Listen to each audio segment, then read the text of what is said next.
ان سے کہو کہ جو کوئی جبریل سے عداوت رکھتا ہو اسے معلوم ہونا چاہیے کہ جبریل نے اللہ ہی کے اذن سے یہ قرآن تمہارے قلب پر نازل کیا ہے، جو پہلے آئی ہوئی کتابوں کی تصدیق و تائید کرتا ہے اور ایمان لانے والوں کے لیے ہدایت اور کامیابی کی بشارت بن کر آیا ہے۔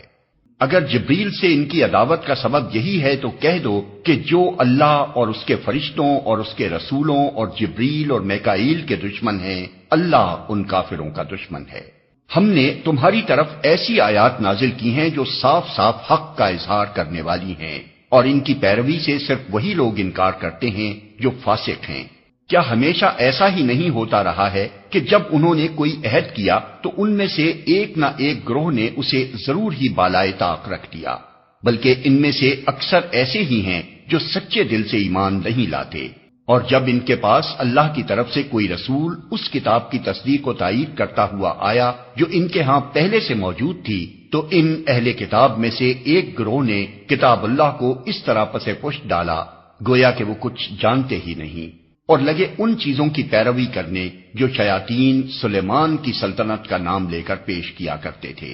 حالانکہ سلیمان نے کبھی کفر نہیں کیا۔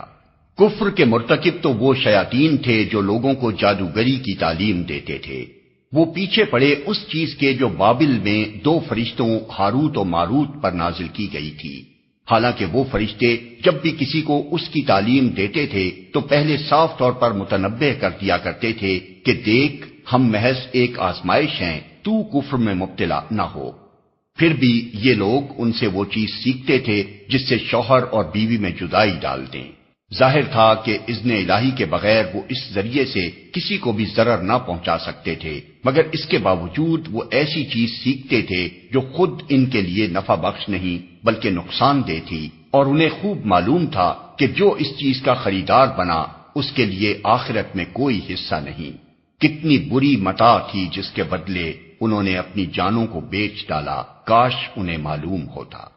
اگر وہ ایمان اور تقوی اختیار کرتے تو اللہ کے ہاں اس کا جو بدلہ ملتا وہ ان کے لیے زیادہ بہتر تھا، کاش انہیں خبر ہوتی۔